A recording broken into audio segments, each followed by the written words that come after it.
Hi friends, thanks for joining.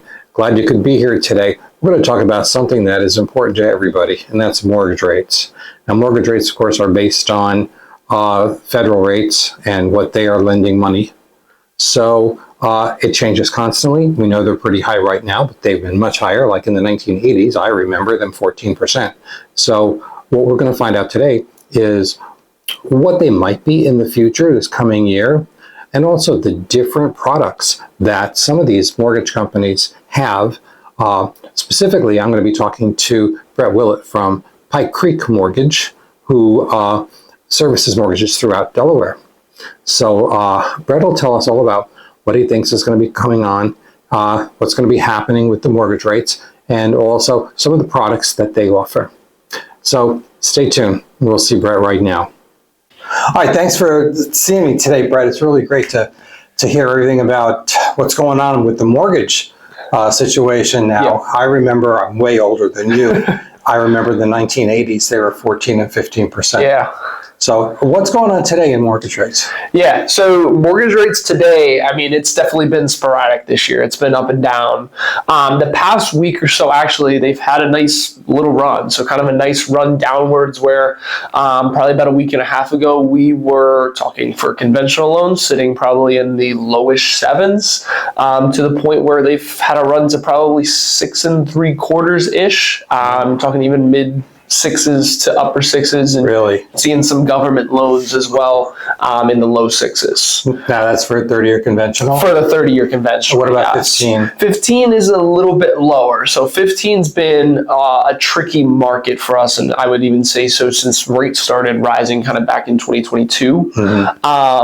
Whereas it hasn't been as popular of a product, just because usually, when you're seeing the 15-year, it's a good bit below, or half percent lower than what your 30 years is going to be. I would say today it's probably in that 0.5% lower. We're 6 1/4-ish. But we've seen them where they have kind of been closer to that 30-year, depending on the day, and that's more so just the unexpected nature of the market, the uncertainty of the market. Yeah, it's pretty volatile. Yeah. Besides conventional mortgages, what can you offer in the way of specialty mortgages? Yeah, so we do all the traditional loan products. So conventional FHA, VA, USDA as well. When we're talking specialty loan products, we have a specialty second home loan program. We have a couple special loan programs for like investors, so like some non-QM stuff is what we call it. So think of this as like a DSCR, debt service coverage ratio loan program for investors. Essentially what that means is, hey, if you have the down payment, you have the credit, and the expected rent is going to cover the mortgage, that's essentially enough to get you qualified for this loan. There's no necessarily traditional income being looked at there. Other types of mortgages in that kind of non-QM realm for business owners, bank statement loans, 1099 loans,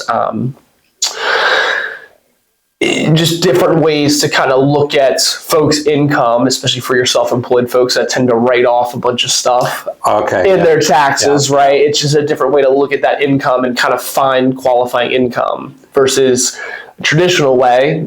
People write off all their expenses and then they have this very small net income to kind of help with taxes. Sure. Yep. But usually we have to go off of that net income number for traditional. The others just kind of use those specialty or different ways to look at it to help qualify. Okay. So, do you think we're going to go down that rabbit hole again of no income verification mortgages? I think it's going to be no income verification. I think is going to be tough to go down that again. I could see us going towards a path maybe one day of like a rent type loan program. And what I mean by that is, hey, maybe if you can prove, credit, down payment covered, if you can prove, hey, that you've paid X number a month in rent for the past 12, 24 months or something like that, then that essentially could qualify you, assuming income has stayed relatively the same, that could qualify you to buy a home. I think we're still a little off from that, but I think that could be, I think it could be in the realm of possibility. It's interesting because again, like there's a lot of stuff that goes into that, right? Like it's, just because you pay $2,500 a month in rent and you're making, $4,000 or $5,000 a month, it's still very, very risky. So I don't know that we're close to that. I just think I don't see us in a world where there's no income verification per se. Good. That's a good thing. Yeah. In this area, we get a lot of people buying second homes. Sure. So maybe you could address a little bit about, you were saying you have a program for second homes. Yeah, so we do. We have a couple kind of specialty investors that work with second homes because I don't know if you are familiar in the past, second homes and investment properties, at least in the world of mortgages, were kind of split. Since the short-term rental market has become so big, they've sort of kind of merged together a little bit because what happened is, Fannie Mae, Freddie Mac, they lent on a lot of second homes and then turn around and did their research and say, hey, why do we have all these second loans that are listed on Airbnbs, Verbos, and stuff like that that be kind of considered investments? So they've sort of been merged together a little bit. With that being said, we do have some specialty investors who handle second loans and do different type of second loan programs. Whether it be, most of them, it's just, hey, given more competitive rates, closer to what you would get with primary homes with maybe less points, closer to where market rate is at. Other programs we have a credit union who does certain types of like ARM style loans that aren't as popular right now, but the thought of, hey, if I can get in up 5-1 or a 7-1 ARM and make the bet that rates will eventually come down in the next 5 to 7 years, you have those years fixed, and then you can kind of get in, refinance into a traditional, conventional style mortgage. So I would say those are probably our biggest second home investors right now, and second home programs that we're working with. So where do you think interest rates are going? Yeah, so loaded question. The question everybody wants to know. The one everyone wants to know.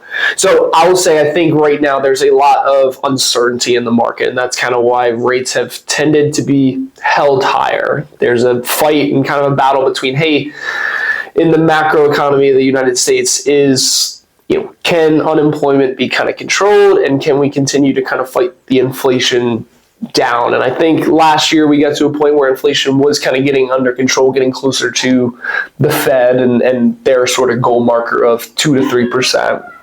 I will say with kind of the, some of the policies, like some of the tariffs, there's worries of, hey, that number may push back up.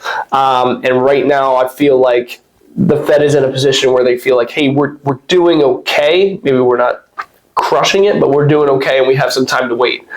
I don't know that I fully agree with that, but I am, they're kind of the ones that are going to dictate a lot of what happens in the 10-year bond and, short midterm bond market that's going to affect interest rates. So with that said, I think that direction, and that's kind of what I'm looking for to see, hey, is inflation going to kind of stay steady even as we get through the summer months here? If it does, I think we could see rates start to continue to get better and better towards the end of this year and sometimes towards the beginning parts of 2026. As long as unemployment stays at a manageable number. Yeah. That would be great, I'll tell you. So I do think, I'm not saying that they're going to have a big hefty drop all the way back down to 3 and 4 again, but I think you can probably say too, even if we get to the low 6s or perfect world upper 5s, I think the market's it would be fine. It's gonna take off. It would be fine. So yeah. Well, Pike Creek is a great company, and I know they're located all over Delaware. So where if someone wanted to get in contact with you specifically or Pike Creek in general, what would they have to do? Yeah, so to get in contact with us, we do have 4 office locations around Delaware, primary office locations, say. So 2 in Newark, 1 in Dover, and then 1 down here in Dewey Beach. We have a couple different spots that we work. Obviously, Patterson, you guys have been nice enough to sort of open your doors to us and give us a spot here in Rehoboth. To get in contact with us, all of our contact information is online. Call, use our website. You can send us an email, or meet us in one of our offices as well. Super. So perfect. Very good. Well, thank you so much. I really appreciate it. Yeah, and I appreciate got a lot of good information. Awesome. Yeah. Cool. Thank you, Rich. Appreciate it. Thanks, friends, for coming by today. Glad you were here. If you liked this video, please subscribe or hit the like button. That'll help me to grow this. It's a very young YouTube channel for me. The information for Brett Willett will be at the end of the video. So thanks again. Don't forget, I'm your local real estate agent in Lower Delaware. So please give me a call if you're interested in buying, or if you're local and you're interested in moving on. I would love to list your home. And I'll be able to tell you everything that I can do for you in another video. All right? Thanks so much. Take care. See you again.